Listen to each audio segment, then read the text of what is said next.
जय श्री राम दोस्तों, आज की वीडियो के माध्यम से हम बात करेंगे बरसाती प्याज की उन्नत खेती।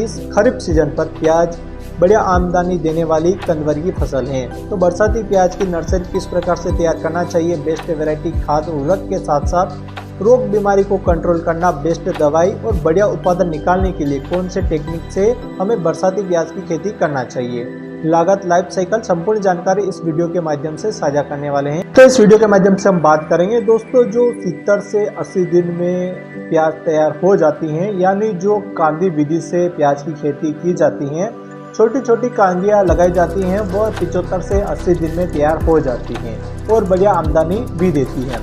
बाकी जिन किसानों के पास कांदियां अवेलेबल नहीं है, वो किसान भाई प्याज की नर्सरी तैयार करके भी प्लांटेशन कर सकते हैं। तो यह सही समय के बारे में बात करने वाले हैं। संपूर्ण जानकारी के लिए वीडियो पर अंत तक जरूर बने रहें। तो बुआ के समय जो आपको खाद प्रयोग करना चाहिए वो काफ़ी ज़्यादा इम्पोर्टेंट है। चलिए वीडियो को शुरू करते हैं। सबसे पहले हम बात करते हैं सही समय। बरसाती प्याज की खेती करने के लिए जो सही समय है वो मध्य अगस्त से लेकर सितंबर के बीच में आपको पौधरोपण करना चाहिए।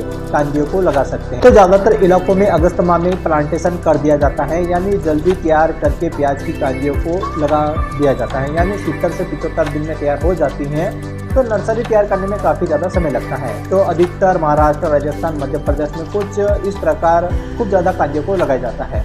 तो इस प्रकार आप फसल को जल्दी तैयार कर सकते हैं, यानी 1 एकड़ में आपको 7 से 8 कुंटल कांदियों की आवश्यकता पड़ेगी। कुछ इस प्रकार आपको साइज देखने के लिए कांदियों की मिलेगी। तो कांदियों को तैयार करने के लिए 1 एकड़ में 3 से 3.5 किलोग्राम सीड्स की रिक्वायरमेंट पड़ेगी। यदि आप 1 एकड़ में कांदियों को लगाते हैं तो मध्य अक्टूबर से लेकर नवंबर के मध्य रेट अच्छे मिलेंगे, यानी नई प्याज मार्केट में आना शुरू हो जाती हैं। यदि आप कांदियों को आप लगाते हैं तो कांदियों को पहले बरसात से पहले गर्मियों में आपको तैयार करना पड़ेगा, जो आसानी से तैयार भी हो जाती है। और यदि बरसात में नर्सरी तैयार करेंगे तो लगभग 40 से 45 दिन का समय लगता है, जो काफ़ी ज़्यादा होता है। और प्लांटेशन करने के बाद लगभग 2.5 से 3 महीने में आपकी फसल तैयार हो जाएगी। यदि आपके पास कांदियाँ है तो कांदियों को लगाए तो अगस्त माह पर आप लगा सकते हैं, या फिर राजस्थान, महाराष्ट्र और मध्य प्रदेश के कुछ किसान से संपर्क करेंगे जो कांदियों को लगाते हैं, तो आसानी से वहां से आपको कांदियां मिल भी सकती हैं। करते हैं नर्सरी तैयार करने के लिए अगस्त या मध्य अगस्त पर आप प्लांटेशन करने के लिए 40 दिन पहले आपको नर्सरी तैयार करना पड़ेगा। तो नर्सरी में आपको 3 किलोग्राम नर्सरी तैयार करने के लिए, यानी 40 बाई 50 स्क्वायर फीट, यानी 1200 स्क्वायर फीट में आपको इन खादों का प्रयोग करना है। 3 किलोग्राम बीजों का इस्तेमाल करने के लिए, यानी 5 से 10 kilogram single super phosphate, 2 kilogram muriate और पोटास और गोबर की खाद आवश्यकता अनुसार, यानी 0.5 mm की एक लेयर बिछा दीजिए। गोबर की खाद इस प्रकार मिट्टी को अच्छे से तैयार करना है, यानी थोड़ी सी मिट्टी इस जगह वहाँ पर चुनाव करना है जहाँ की मिट्टी थोड़ी सी बुरबुरी हो, यानी एकदम बढ़िया सोइल हो, यानी मिट्टी एकदम बुरबुरी होनी चाहिए। कुछ इस प्रकार छोटी छोटी क्यारियाँ को बना दीजिए और इन क्यारियों के ऊपर आपको हल्के हाथों से बुआई करनी और फिर थोड़ी सी मिट्टी और खाद की ऊपर से लेयर बना दीजिए, ताकि सीड है वो अच्छे से जर्मिनेट हो और उनको हवा ना लग पाए। यानी खुले में ऐसे ही पड़े रहेंगे तो सूखने की समस्या आ सकती है, यानी ज़्यादा गहराई में भी आपको बीजों को नहीं डालना है, क्योंकि गहराई में डालेंगे तो अंकुरण की समस्या में दिक्कत आएगी। और इस प्रकार आप नर्सरी तैयार कर 25 दिन के आसपास एक स्प्रे लेना है, रोको फंगिसाइड 3 ग्राम प्रति लीटर की दर से और कॉन्फिडोर फंगिसाइड यानी 0.5 ml प्रति लीटर की दर से। जो आपकी नर्सरी पर रोग, बीमारी, डिसीज का प्रकोप देखने के लिए मिल रहा है, उन पे बढ़िया कंट्रोल देखने के लिए मिल जाएगा। तो इस प्रकार आप 25 से 30 दिन की नर्सरी पर कीटनाशक का स्प्रे कर दीजिए। तो 30 दिन के आसपास हमारी नर्सरी होती है, तो अच्छे से बढ़वार के लिए, पीलापन दूर करने के लिए और यूरिया खाद, ह्यूमिक एसिड और माइक्रो न्यूट्रिएंट फर्टिलाइजर को इन खादों को मिला करके नर्सरी पर प्रयोग करेंगे तो जड़ों के पास बहुत अच्छा रिजल्ट देखने को। आज की फसल तैयार करने के लिए जो सिंचाई है वो आपको स्प्रिंकलर से सिंचाई कर सकते हैं, या फिर रेन पाइप से अच्छे से हल्के हल्के आपको चलाना चाहिए। इस प्रकार यदि आप नर्सरी तैयार करेंगे, बीमारियों पर यदि आप सही समय पर कंट्रोल करेंगे, तो 40 से 45 दिन में आसानी से आपकी नर्सरी तैयार हो जाती है। एकदम स्वस्थ नर्सरी आप तैयार कर सकते हैं। बाकी आप जब नर्सरी तैयार कर रहे हैं तो मिट्टी को अच्छे से बुरबुरी कर लेना, गोबर देसी खाद का प्रयोग कर लेना। सीड जो होता है ना वो प्याज का काफ़ी ज़्यादा बारीक होता है, तो बालू रेत के साथ मिला करके प्रयोग करें ताकि सीड कम ज़्यादा ना पड़े। बीज उपचार जरूर कर लेना, क्योंकि अंकुरण बहुत अच्छा होता है। और क्यारिया कुछ इस प्रकार से बना करके प्रयोग करना जो आप वीडियो पर देख रहे हैं। अनुसार सिंचाई करें, हल्की हल्की, यानी ज़्यादा सिंचाई ना करें। हेवी सिंचाई कर देंगे तो ऊपर से एक टाइट लेयर बन जाती है। तो बुआई के समय आपको बिल्कुल भी खुला पानी नहीं चलाना चाहिए। यदि नर्सरी पर पीलापन की समस्या आ रही है तो नेटिवो या फिर एम्निस्टार टॉप फंगीसाइड दोनों में से किसी एक का आप स्प्रे कर सकते हैं। तो इस प्रकार आप नर्सरी तैयार कर सकते हैं। यदि आप बरसात के दिनों पर नर्सरी तैयार कर रहे हैं, में डायरेक्ट पानी ना पड़े, इसके लिए आप शेड नेट खींच सकते हैं। अब बेस्ट वैरायटी के बारे में बात करते हैं जो सबसे ज़्यादा उत्पादन दे सकती है। तो खासकर बरसात के दिनों पर पंचगंगा जो वैरायटी आती है दोस्तों, सबसे बेस्ट वैरायटी पंचगंगा को लगा सकते हैं, या फिर एलोरा चाइना किंग। ये दोनों सबसे बरसात के लिए, क्योंकि इनका जो कंद होता है वो लाल रहता है और काफ़ी ज़्यादा इफेक्टिव, कलरफुल और उपज बहुत बढ़िया रहती है और शाइनिंग बढ़िया देखने के लिए मिलती है। तो वजन भी के साथ साथ क्वालिटी है और चमक, रेन फ्रेशनेस की बात करें तो इन किस्मों की बढ़िया देखने के लिए मिलती हैं। तो इस प्रकार इन किस्मों का चुनाव कर सकते हैं। बीज उपचार करना बहुत ज़्यादा ज़रूरी है। तो बीज उपचार अवश्य करें, जैसे एवरगोल एक्सट्रेन फफूंदनाशक आती हैं, या फिर जेलोरा या फिर यूपीएल की सांप 2 ml प्रति किलोग्राम बीजों को उपचार करना चाहिए। तो अंकुरण जर्मिनेशन अच्छा होता है।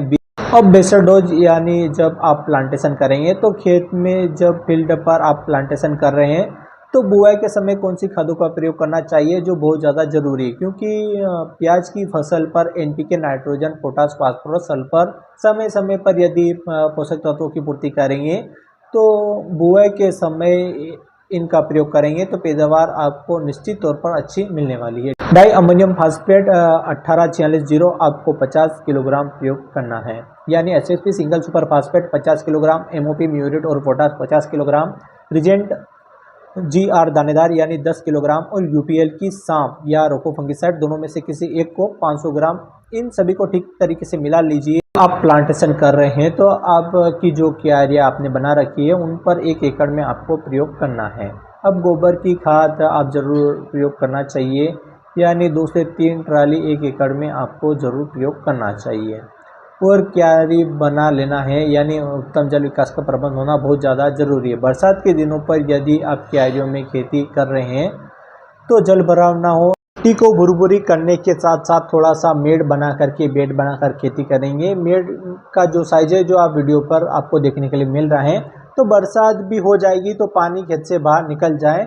तो बेड बना करके आप प्याज को लगाएंगे। प्याज में बेड ये तैयार करेंगे तो बेड मेकर या बेड ड्राइगर से बेड की जो दूरी है वो 3.5 फीट वाली बेड तैयार करा लीजिए, यानी बेड की जो ऊंचाई है वो आपको 1 से 1.5 फीट रखनी चाहिए। तो इस प्रकार कांजियाँ होती है जिन पर आप फंगिसाइड का स्प्रे कर सकते हैं। यदि आप कांजियों को लगा रहे हैं तो एक स्प्रे कर दीजिए, जैसे यूपीएल का सांप फंगिसाइड आता है 40 ग्राम 15 लीटर की दर से स्प्रे कर दीजिए। तो जो फंगस है, जो जड़ संबंधी समस्या आ रही है पौधों, यानी पौधे से पौधे की जो दूरी है वो आपको 4 इंच रखना है। लाइन से लाइन की दूरी 4 से 5 इंच आपको रखना चाहिए। इस हिसाब से डिस्टेंस से आपको प्लांटेशन करें। 4 फीट चौड़ी क्यारियां अपनी आवश्यकता अनुसार रख सकते हैं, क्योंकि 4 फीट चौड़ी यदि आप क्यारिया विधि से खेती कर रहे हैं तो बेड विधि से नहीं लगा रहे हैं तो आप 4 फीट चौड़ी क्यारिया बना करके आप खेती कर सकते हैं। बाकी आप अपनी सुविधा अनुसार क्यारिया की लंबाई रख सकते हैं। तो क्यारिया विधि से आपको प्लांटेशन करना चाहिए और ज़्यादा पानी एकत्रित ना हो, क्योंकि यह फसल ज़्यादा पानी सहन कर नहीं पाती है, यानी बारिश हो गई, पानी आसानी से खेत से बाहर निकल जाए, इस प्रकार आपको खेत की तैयारी करना है। अब बात करते हैं रोग बीमारी स्प्रे शेड्यूल, तो वह काफ़ी ज़्यादा इम्पोर्टेंट है। यानी प्याज की फसल पर एक अच्छी पैदावार निकालने के लिए, यानी बरसात के दिनों पर सबसे महत्वपूर्ण टॉपिक है आने वाली रोग बीमारी को कंट्रोल करना। और बरसात के दिनों पर फंगस का प्रकोप कुछ ज़्यादा ही देखने के लिए मिलता है, जैसे डंपिंग ऑफ है, पल्पल ब्रोज है, कंदगलन, लिप स्पॉट है, जस्ट है, पाउडरी मिल्यूट के साथ साथ कुछ जैसे थ्रिप्स माइट्स हैं, पाउडरी मिल्यूट है, फंगस का प्रकोप होता है, यानी पत्ती झुलसा रोग है, ऊपर से जो पत्ती वो सूखने लगती हैं और जेफिड की समस्या देखने के लिए मिलती है। दिनों पर जड़ संबंधी रोगों का प्रकोप बहुत ज़्यादा होता है। तो आपको पता ही है कि बरसात की प्याज की खेती आप कर रहे हैं तो छोटी छोटी इल्लियों के साथ थ्रिप्स बहुत ज़्यादा परेशान करती हैं। तो इनको कंट्रोल करने के लिए फर्स्ट स्प्रे हैं वो 15 दिन के आसपास की फसल होती है, यानी बुआई से। तो बाविस्टिन आपको 40 ग्राम लेना है। हम बात कर रहे हैं प्लांटेशन से लगभग 15 दिन के आसपास हमारी प्याज की फसल होती है, तब आपको स्प्रे करना है बाविस्टिन 40 ग्राम और डायमेथोड 30% ईसी जैसे रोगर आती हैं, रोगर इंसेक्टिसाइड 25 ml लेना है। इन दोनों को 15 लीटर में घोल करके स्प्रे करना है। सेकेंड स्प्रे 25 दिन की फसल होती है, थर्ड स्प्रे 35 दिन की फसल होती है और फोर्थ स्प्रे 50 दिन के आसपास की फसल होती है। तो ये फंगस को कंट्रोल करेगा, कीटों को, बीमारियों को नहीं आने देगा और बढ़िया तरीके से प्रोटेक्ट करने वाला है। तो पांचवा स्प्रे जब 70 दिन के आसपास की हमारी फसल होती है तो बीएसएफ की एक्सोफोनस रोको फंगिसाइड और बायर की प्लाइनोफेक्स, इन तीनों को 15 लीटर की दर से घोल करके स्प्रे करना चाहिए। जो डोज है हमने वो 15 लीटर की दर से बताए हैं।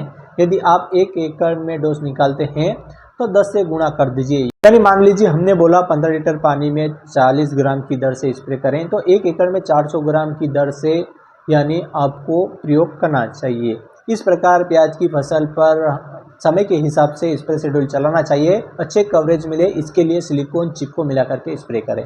इस प्रकार आप यदि समय समय पर फसलों पर ऑब्जर्वेशन करेंगे, देखभाल करेंगे और बढ़िया खरपतवार मुक्त फसल रखेंगे तो आपको फ़ायदा भी काफ़ी अच्छा होगा और आपकी फसल काफ़ी अच्छी चाल बढ़वा लेने वाली है। तो सर्दी की तुलना में बरसात में काफ़ी ज़्यादा बीमारी का प्रकोप देखने के लिए मिलता है, इसके लिए समय समय पर स्प्रे शेड्यूल चलाना पड़ता है। अब बात कर लेते हैं खाद शेड्यूल। यदि आप नॉर्मल तरीके से खेती कर रहे हैं, जड़ों के पास सिंचाई करके खाद का प्रयोग करेंगे। जैसे फर्स्ट खाद है वो 20 से 25 दिन की हमारी फसल होती है तो यूरिया खाद 20 किलोग्राम और सागरिका दानेदार यानी 5 से 7 किलोग्राम, इन दोनों को मिक्स करके जड़ों के पास देकर सिंचाई कर सकते हैं। जब 35 दिन के आसपास की फसल होती हैं तो micronutrient 5 kilogram, zinc sulphate 5 kilogram और यूरिया खाद 45 किलोग्राम का प्रयोग करें 1 एकड़ की दर से। और थर्ड खाद जब 45 दिन के आसपास की फसल होती हैं तो मैग्नीशियम सल्फेट 10 किलोग्राम, एमओपी, म्यूरिट और पोटास 25 किलोग्राम, यूरिया खाद 45 किलोग्राम और रोको फंगिसाइड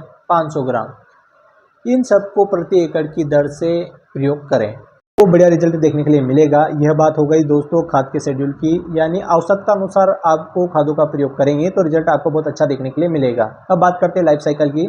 तो दोस्तों लाइफ साइकिल है वह आप पौधरोपण से काउंट करेंगे तो पौधरोपण से लगभग 80 से 90 दिन का समय लग जाता है। यदि आप नर्सरी तैयार कर रहे हैं तो 40 दिन का समय मान के चलिए। इसलिए यदि आप कांदियों को लगाएंगे तो गर्मी में यानी अपनी कांदियों को तैयार कर लीजिए। यानी कांदियों को लगाने पर जो फसल है वो तीव्र गति से प्रोग्रेस करती है, तीव्र गति से बढ़वा लेती हैं, यानी जल्दी फसल तैयार हो जाती हैं। तो अब जो बल्ब आप देख रहे हैं ये वीडियो पर कांदियों का बल्ब है और जो बल्ब हैं वो कांदियों को भी आप लगा सकते हैं, यानी फसल जल्दी तैयार हो जाती हैं। लागत के ऊपर बात करते हैं दोस्तों, आप स्प्रे किस तरीके से करते हैं, कौन सा स्प्रे शेड्यूल चलाते हैं, उस हिसाब से आपकी लागत डिपेंड करती हैं। यानी 1 एकड़ में 70 से 80 हज़ार रुपये की लागत लग सकती है यदि आप बेटे विधि से खेती करें। इस प्रकार हमारे किसान भाई खेती कर सकते हैं। तो प्याज एक ऐसी फसल है जिसमें रेट यदि अच्छे रहते हैं तो एक झटके में आपको काफ़ी ज़्यादा प्रॉफिट दे सकती हैं। तो कम दिन की फसल है और प्याज की फसल पर आमदनी मिलने के बहुत ज़्यादा चांस रहते हैं। बाकी रेट कैसे रहने वाले हैं आने वाले समय पर यह मार्केट के सिचुएशन पर डिपेंड करता है। रही बात खेत की तो किसान दोस्तों इस प्रकार आप खेत की तैयारी कर सकते हैं, किस्मों को लगा सकते हैं और आपके मन में अभी भी कुछ डाउट चल रहा है कि प्याज की बुआई तो हमने कर दी, पौधरोपण कर दिया, प्लांटेशन कर दिया, बाकी खरपतवार बहुत बड़ी समस्या है, यानी वीडीसाइड खरपतवार नाशक दवाई के बारे में जानकारी दें तो इसके ऊपर भी मैं बहुत जल्द वीडियो लाने वाला हूं। वहां पर जाकर हमारी वेबसाइट पर जाकर आप वीडियो को वॉच कर सकते हैं। तो अभी तक हमारे चैनल को सब्सक्राइब नहीं किया है, प्लीज़ चैनल को सब्सक्राइब करें, वीडियो को लाइक करें और ज़्यादा से ज़्यादा अन्य किसान भाई को भी शेयर करें। यदि हमारे द्वारा दी गई जानकारी आपको अच्छी लगी चैनल को सब्सक्राइब करें और ज़्यादा से ज़्यादा अपने किसान भाइयों को शेयर करें। तब तक के लिए सेफ कंटे के जय हिंद, जय भारत, जय श्री राम।